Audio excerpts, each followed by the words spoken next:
AEW fans, welcome to a special edition, Fabulous Wrestling Talk AEW. We are talking Revolution. I am here with my tag team partner, Clay Harden. How are you, bud? I am ready to get some rest and relaxation done from a long last 6 days. Started with that pay-per-view Sunday night, went to like 12:45. It was late, way past my bedtime. Yeah, they're killing us with these 4.5 and 5 hour pay-per-views. This one I started watching at 7, Hmm. Yep. and I think the main event went off at 12:45. I mean, I like that they're giving them time to tell the story, but this is why WWE is winning the argument. We agree that five is not. It should be 6 or 7, but they do 5 matches, and in 3 hours they're off the air. Yeah, well, it's kind of. I mean, no matter how good it is, even when I was a kid, when the Joe Pedicino and Bonnie Blackstone came on at 8 o'clock and had wrestling until 3 or 4 in the morning. Like by Yeah, by 1 a.m., I was tapping out. yeah. That's uh that's where when I was about 7 or 8, I think I requested for a Christmas birthday gift because my birthday is real close to Christmas. I was like, hey, I don't even care if you get me anything else. You don't have to get me socks, anything else. I want a VCR that can record because that way I don't have to stay up till 3 in the morning. I can get up the next day and watch the rest of it. Yeah, that would have been handy. I didn't a VCR. You could watch tapes, but I don't remember being able to record on them back when I was that age. So I think it was a relatively new thing because you're just a couple biscuits above me in the age bracket. And it was a relatively new thing. My parents were like, "Well, I don't know," and I was like, "Look, I'll help raise some money. I'll kick in some allowance. You don't even have to give me an allowance." This was like in October. I was like, "No allowance till the end of the year. That's fine. Save that up. I want this thing so that I don't have to keep staying up till 3, and you guys don't yell at me for being tired the next day." most of the time, my dad would come wake me up because I'd be on the floor asleep at 1 Mm-hmm. o'clock. He'd wake me up to come get in the bed. Yep. But other than that, like you said, it was jam packed. They had tons of matches. They had tons of great talent on it. I still disagree with some of the ones they are not pushing, but we could do probably a whole 3 hours on those as well. Yeah, I could do 3 hours on the way the main event ended, but Yeah, it's yeah, whatever. yeah. Because I told you that I actually caught highlights of this. I watched some full matches, but there's a couple of the media outlets that tend to agree with the way me and you see things and also bring up stuff that we don't. And one in particular, Bleacher Report, I'll shout them out, even though they don't sponsor us, they should. But they gave a lot of A grades, A and A plus grades on a lot of this, except for the main event. And when we get to that, I'll tell you the part that they absolutely enjoyed. And I happen to agree with that. But let's start off. I'm not even going to go with the pre-show matches because it was Commander and Hologram versus Lee Johnson and Blake Christian. Daniel Garcia and the Undisputed Kingdom, who is apparently in the doggiest of doghouses for some reason, beat Shane Taylor Promotions. Shout out Carly Bravo, who is a new friend of mine. Maybe we should have him on the show too. He's pretty fun. Yeah, Big Boom AJ and the Conglomeration took on Johnny TV and the MXM Collection. There's a reason why I'm not telling you the results of these matches because none of them matter at all. yeah. It was just a way to get some face time for some of these guys. Yeah, I think I read but where Big mhm, Boom AJ was now signed to a full time deal. I think so. Which is it's nice because he's a homegrown. He's out of the Nightmare Academy, and I'm going to see a handful of their people later tonight at the Mucha Lucha ATL show in Norcross. There's usually some Nightmare guys on that and gals on that one, and you know those Rhodes brothers and QT Marshall are not going to let junk walk out the door. So he can wrestle. Yeah, I'm not taking anything away from him. I'm just not sure how he'll fit into the current Yeah. storytelling of AEW. And he would have to be a face because of the people that come with him. Yeah, I'm sure they'll find some way to just throw him into a no background storyline with somebody like they've done with the Murder Hawk Twice now. Monster and Brian Cage.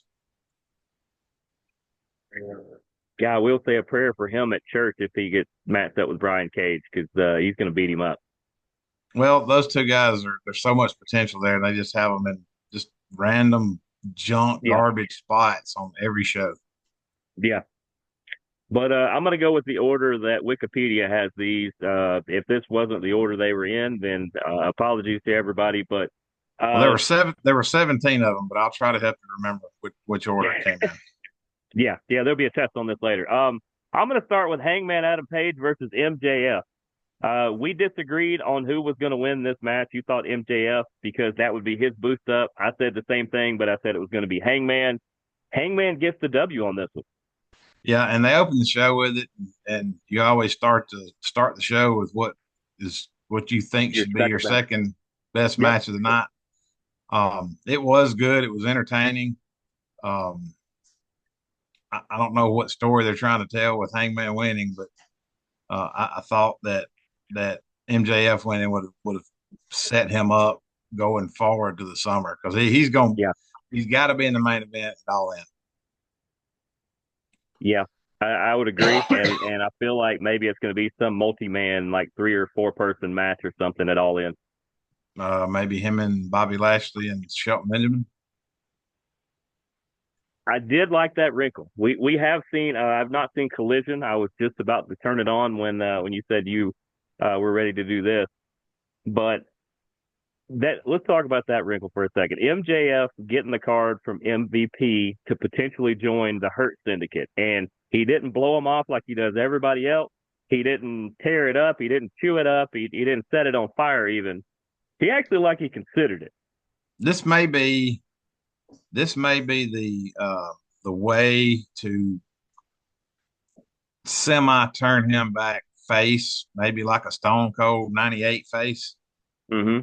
to where the Hurt Syndicate thinks he's going to join them, and then he turns them down, and they beat him down, and he gets a little sympathy from the fans, and kind of does a semi face turn. So that may be what they're setting up. Man, at the end of the day, MJF doesn't need anybody talking for him, and No, that's the reason MVPs with Lashley and Shelton Benjamin because neither one of them have any mic skills, right. and MJF does not need that. No, not at all. He might actually take over MVP's role, and that's why I don't think he would join that group. Right? It's not going to work out. But overall, I agree. I thought it was a good match.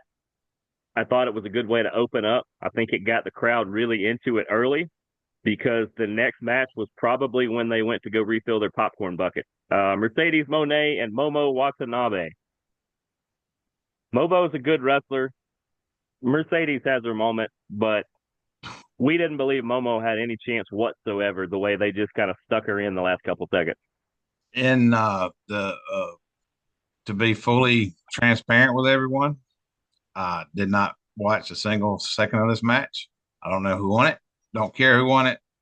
I had some things to do around here, and I did those while that match was going on. And as soon as it was over, I sat back down on the couch. So moving on. Once again, that was a highlight match on this end that I did not bother watching the whole thing because we knew what was going to happen, and until somebody comes in and beats Mercedes, I'm not going to watch another one of her matches.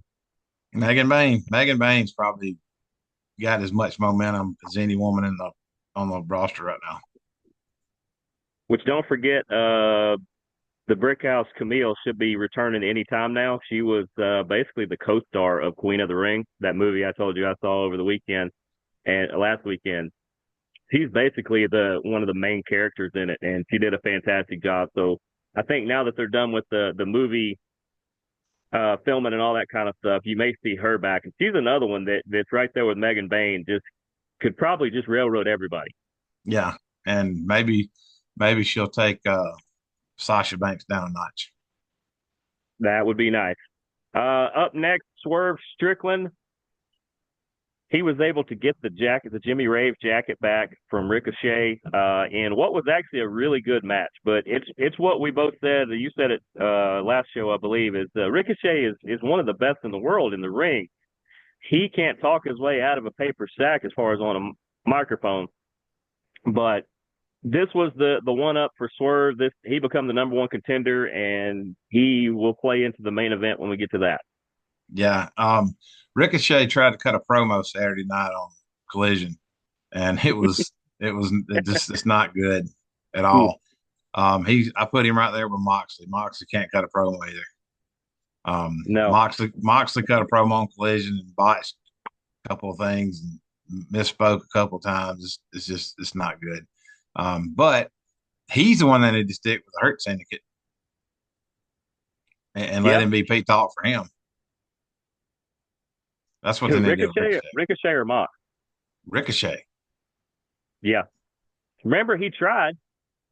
I guess he waited too late, and his invitation got rescinded. But he tried to get back in, and they were like, "No, thanks, kid." Yeah, I think that would have been a good fit. But this match was a good match, back and forth. Had a lot of good entertaining spots in it. And it's one of those, if they wrestle again on Dynamite Wednesday night, I would watch the whole thing. Yeah, absolutely. Those are two that just get it. Uh, Okada versus Brody King was everything I thought it would be. I think these two faced off in New Japan once or twice, but they just strong style beat the crap out of each other. And then we knew Okada was going to retain because it's going to be him and Omega. We all know that. Yeah, been setting up him versus Omega for a while now. And I think they'll unify the belts at some point too. Yeah. Yeah, because I think there's enough on the women's side. I think there's too many on the men's side, so it's time to Yeah, get rid of one or two. I would like to see them bring in some women's tag team titles. Yeah, yeah, they have the depth to do it. I think they need to establish a couple tag teams first, but there's some out there that would make sense. Yeah, but yeah, I think they need to unify the international and the what's the other one, the continental. Yeah, the Continental's the one Okada has. Omega has the International. So yeah. Yeah, they need to unify those, make it one. So if they put those two together, does that make it an Intercontinental? I think we need to call it the intercontinental. Pretty sure that somebody has copyrights on that. Yeah. Yeah, they're gonna have to come up with a different name or just use one of those two names. They could call it the Uh international continent. yeah. If they change one word, then technically nothing you can do about it. Right. 60%. I think once if it's 60% different, it's good to go. That's good to know. The Hurt Syndicate, Bobby Lashley and Shelton Benjamin beat the Outrunners. Good for the Outrunners that they get play on such a big stage like this against such an established team. But Squash yeah, match. these guys didn't have a chance.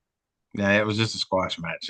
They got a couple of punches in and had a little momentum there for Get a about hold of it. 30 seconds. Yeah, and did all the posing and then Bobby Lashley stomped the crap out of him. So Yeah. it was what I thought it was going to be. As much as we both like the Outrunners, probably me a little more than you. This reminded me of what the what was it, the original Jurassic Park when the T Rex or whatever just steps right on the guy. That's what this whole match felt like. Yep, squash match.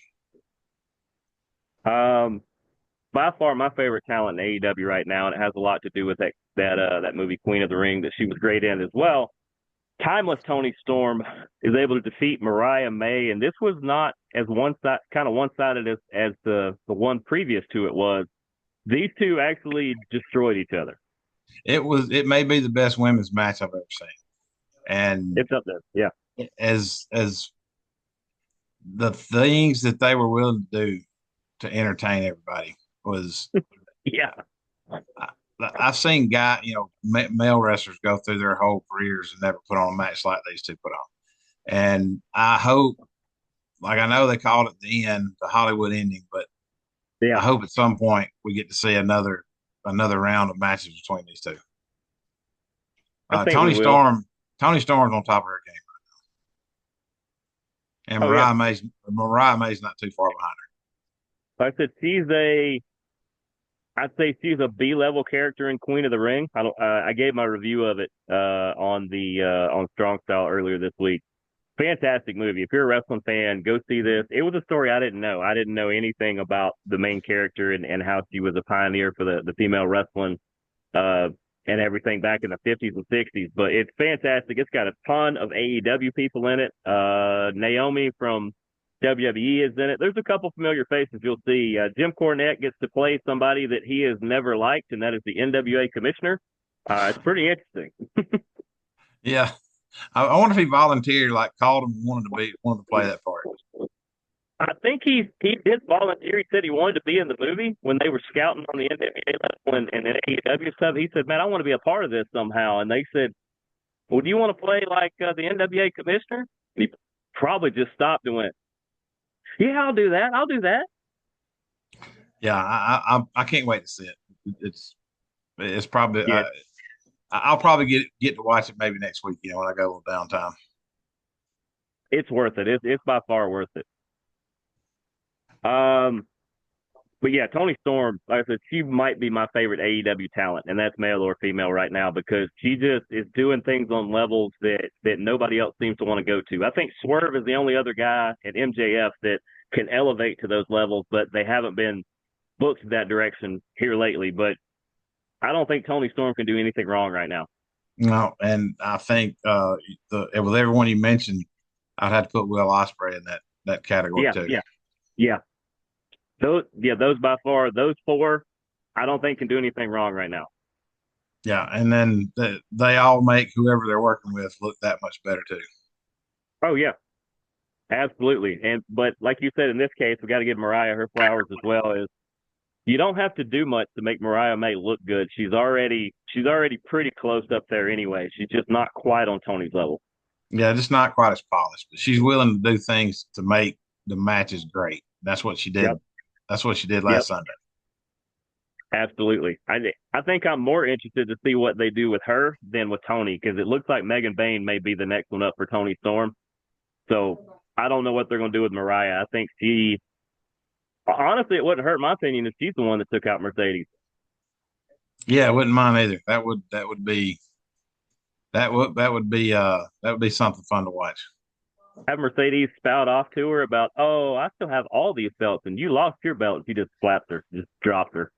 Yeah, I would. Maybe she'll run her out of the company. It'd be nice. Uh, Up next was Kenny Omega versus Konosuke Takeshita.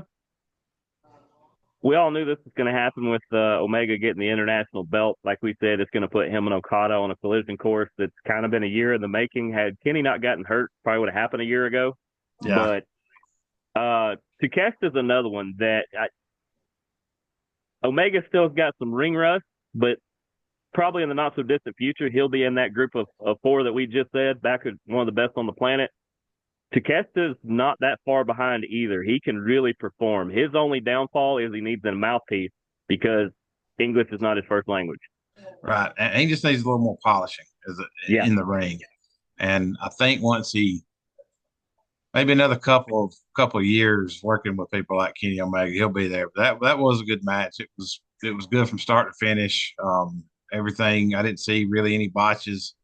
No. Um, Kenny's a pro; he can take anybody through anything. So it was a good match. Ended just like I thought it. Yeah. I would actually say if I was AEW, I would book Takeshita in some kind of one-off, or you could make it about a month-long thing. Let him work with Brody King and Buddy Murphy and polish up a little bit that direction, and I think he'll make another level step. Yeah, yeah, it'd be interesting to see. Up next, Will Ospreay and Kyle Fletcher in a steel cage match. This was as brutal as we thought it would be. Makes all the sense in the world that Ospreay's the one to go over because it's once again that he's here and Fletcher's he's getting there. But Fletcher, if he's going to be the next Ospreay, still has a little bit to go. I like Fletcher. I like Heel Fletcher better than I did Face Fletcher. Oh yeah, And they both bled. They didn't bleed as much as the women did. But the spot they hit off the top of the cage was pretty wild. man. And then I read people online that these guys are putting their bodies on the line and potential injury for your entertainment. Well, you know who else does that? NASCAR drivers, football players, baseball players, basketball players. It's no Yeah. different. Hey, even fishermen, they're sports. Yeah, yeah. It's I don't know. It was a fun match to watch. There was Yeah. never really any slow spots. I No. don't The only thing I disagreed with was the Mark Davis run in. I don't think it added to the story any, No, but it just gives Mark some face time because his injury is probably 90% of the reason that Kyle Fletcher got the singles run he did. Instead of right. waiting on his partner, he said, "No, you go ahead. You have the singles run. You've always been the better of the two of us." And so Fletcher shot up. Yeah, I think the match would have been way better without the run. Yeah, I mean, honestly, next time that Mark Davis's contract is coming up, we need to have him versus Fletcher and just let him have it out, and then send him back to Australia or wherever it is they're from. I don't know where maybe Fletcher takes over as the head of the Don Callis family now. I could see that. It's kind of a thing in the making. Oh, we're doing killer on time. I wanted to leave a lot of time for the main event, not because of the actual main event, John Moxley versus Cope. We got to get into all the muddy waters that they stirred up in the middle of this. Because I got to agree with you. I went back and watched it because you watched it live, and when you kind of told me your semi review of it, I had only seen some highlights, so I went back and watched it, and I agree. I'm going to call him Adam Copeland or Edge or Cope or whatever you want to call him. But he was trying to have a true blue, not even veteran, true blue attitude era wrestling match. And John Moxley, I don't think he has any idea how to do that.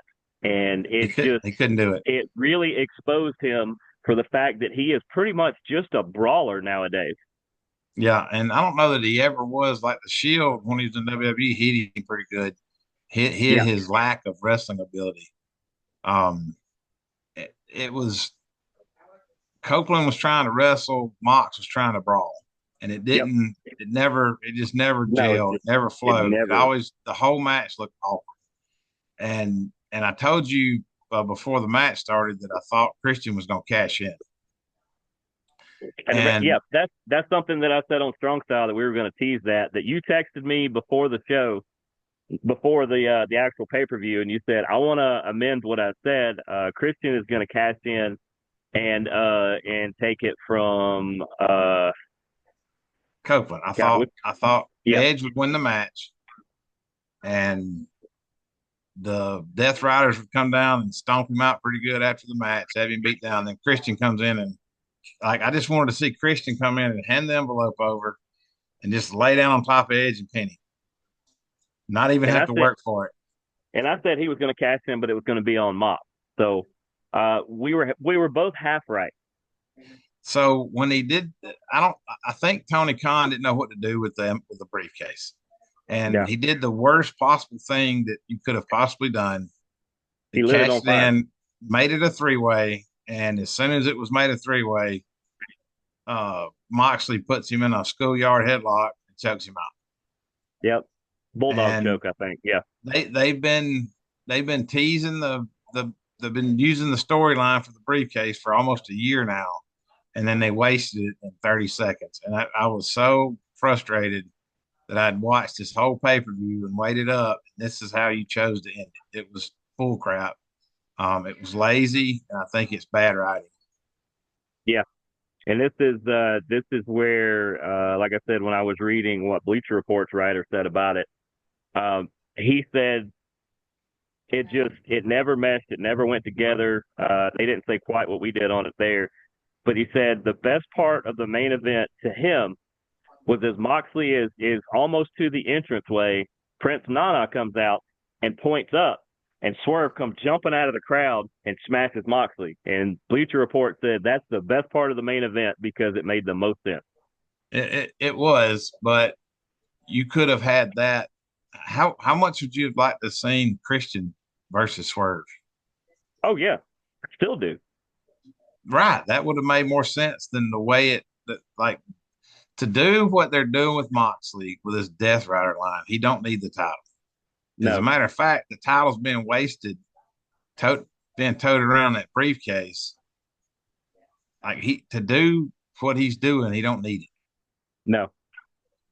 And I thought it was lazy, and I thought it was bad. It was bad booking. on Yeah, AEW's part. For yeah, as and much as they get right, they got this one oh yeah, I agree with you that I think Tony panicked and he just had no idea what he was going to do with it, and so he just kind of said, "Go out there now and do what? Lose to Moxley? What? Yeah, Because and did you as a see? performer, Christian's got to be frustrated. Oh yeah, did you see Dynamite this week? I did. Christian segment where he talks about how as far as he's concerned he never lost it, that he still should be number one contender and all that, to which Nick Wayne kind of stepped up in his face and he got in Nick Wayne's face. Mama Wayne steps in, and I told you the one I was watching was Kip, because he was in the back and he just kept getting further and further back, like he realized Christian was actually royally ticked off and he was showing his actual emotions on TV, and he just didn't know how to react. Yeah, it was. I'm pretty sure that was supposed to be written in there. I'm just saying, as not I'm off camera, as Yeah. a guy that's been in the business 30 years, like Christian, you got to be frustrated with the way that one played out because there's so many things they could have done, so Oh many, yeah. and this is how they chose to end it. It was not nothing good came out of that main event. Nothing. I mean, it would have even been better if they gave it, if he said he was going to gift it to his son Nick to cash in or something like that. I mean, that would have made more sense. But how fitting would it have been for Edge to win the title and then his best friend of Snatching 45 it. years take it out of his hands 30 seconds after he wins it? Like, that's the Oh yeah. story. Yeah. Because then that sets up those two against each other. And then, as you said, Will Swerve's in there. You got Hangman lurking around. The MJF. Mox is going to get a return at some point. So you got 6 or 8 people that are in the title contention. Right now, there's like 3. Yeah, and Christian's on top of his game right now, too. And I ain't talking about just in the ring, I'm talking about the whole body of work. Yep. Heel Christian is the best version of Christian that he's ever been. Yeah, absolutely. We say all the time that he's the top heel in AEW. He might be the top heel of anything right now. Yeah, it's even better than his days. He was great when they were Edge and Christian and as a tag team in WWE. He was great as a heel then. But this is his best work as a heel he's ever done. Oh yeah, it's unparalleled. And he's another one that now I want to see what they're going to do with Mariah. I want to see what they're going to do with Christian, because those are two that are just kind of open ended, and you didn't really give them a direction to go. You kind of ran them into a wall. Yeah, and, well, with Mariah, she can get past it. But there's other Yeah. people she can work with. But for Christian, I don't know. Like maybe the whole patriarchy turns on him. I don't know where do you go with it. Yeah, I could see them splitting the patriarchy, or I could see he somehow blames the Death Riders for this, and they start going against them or something like that, and It wouldn't bother me if Moxley retired and went and did something else. went back to Japan. Went somewhere because he can't wrestle and it's not fun to watch. No, no. When you brought that up, it really rang a bell, because that's what I noticed too. Is the past 2 or 3 years from the time he split from WWE, he has been exposed as just a brawler, and he knows a couple MMA holds. Yep, that's it. That's all he knows, and it's not entertaining. And if you want to do the Death Rider thing where they run in and squash everybody, that's fine. Like he can do that. You don't lock the title up with him when you're doing it. But remember how all that started too. They started by attacking the people that they said wasn't real wrestlers. The problem is they're led by the person who's the number one non wrestler. Yeah, well, the rest of the guys in the group are all very accomplished wrestlers. Yeah. Claudio can get it. Pac can get it. Um, they had Daniel Bryan, who may be the greatest actual wrestler of all time. And actually Yuta can go. Yeah, Yuta can wrestle, but I don't, and if you're gonna have Moxley, just let him be the head figure and not never, just let him be like an MVP. Yeah. Yeah, if he was more the JJ Dillon and not trying to be the Ric Flair, I think they'd be a good group. Right, because he is no Ric Flair. No, no, not at all. He's a good leader, but he's not even a good mouthpiece. He's a good leader with his direction and his actions, not with his actual ability. Yeah, which speaking of JJ Dillon, I never understood why he was with the Four Horsemen because none of them needed a mouthpiece.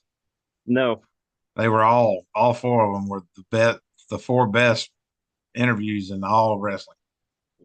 I think it's just he was the other member of the group that hung around them outside the ring, and they were just like, we don't want to leave a buddy out. We're all partying together all the time. Might as well have JJ in the group. Yeah, it never made any sense to me. Like he never spoke for them. They all spoke for No. themselves. Yeah. Yeah, and that's apparent now with Tully's daughter. She can run her mouth every bit as good as her dad did. Yeah, well, she got it honest. That she definitely did. Uh, Anything else we missed on this, or anything that happened this week we need to tie into? Um, I'm trying to remember what happened on Dynamite. I mean, Fine. nothing groundbreaking happened on Dynamite, and even on Collision, FTR didn't put another team over on Collision. That's kind of where Um, they're at now. by not putting people over, not winning the titles. What are you going to do with them? Yeah. I mean, if you're not going to put the belts on them, let them put some of these other teams over. Um, they did set up a match in a couple of weeks between Daniel Garcia and Adam Cole.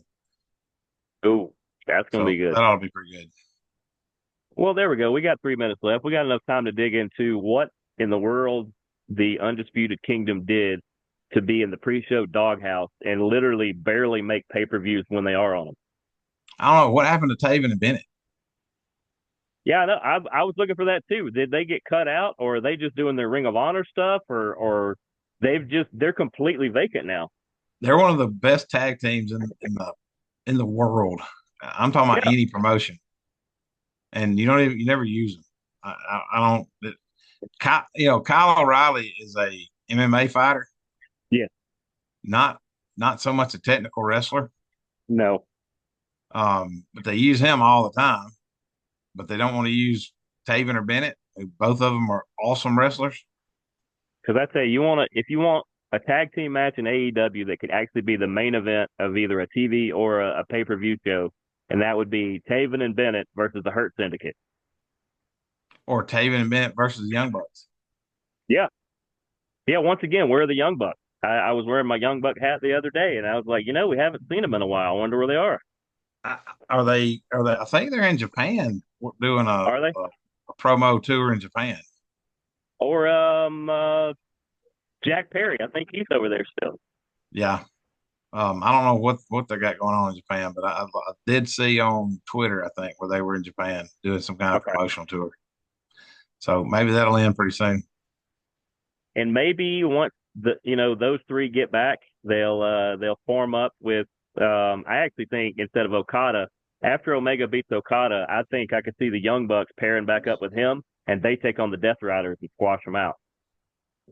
Well, that's probably what it's building to. The Death Riders we need a payoff. We need somebody to show up that's like, oh my gosh, had no idea they were coming, to be like the one puppet, the pulling the puppet strings behind the scenes.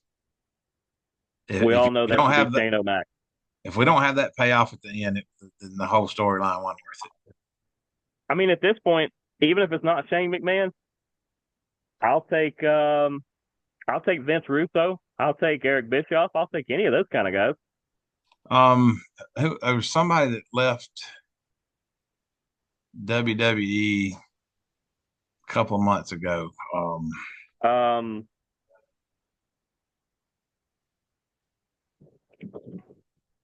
I can't. I, One of the writers or something, wasn't it? I can't remember. I remember thinking that would be a good one to pop up. Um, you remember when they did the Brody Lee storyline? Like they were Yeah, talking. What were they calling him? The Exalted One, or yeah. so they didn't know who that was going to be when they started teasing. And then he became No, available, and then that's who they hung it on. So there's some guys out there that I would like to see show up in AEW. Jinder Mahal is one of them. I think if you had the right writing behind him, I think he could be he could tote the mail for the whole company for a few years. Yeah, There was another one yeah. that got released just here lately that I had the same thought about. Also, um, Matt Cardona is a free agent right now. He could be, but we're out of time. We'll see you guys next time.